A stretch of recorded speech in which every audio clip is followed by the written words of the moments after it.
तुमच्या आमच्या हक्काचा चॅनल, आवाज तुमचा आमचा.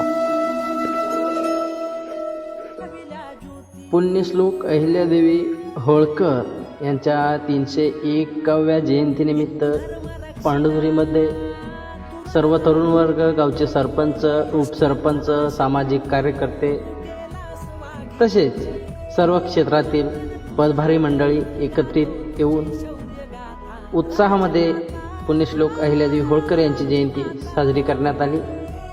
त्याचबरोबर ग्रामपंचायतीमध्ये सुद्धा अगदी उत्साहात सर्व एकत्र येऊन जयंती साजरी करण्यात आली.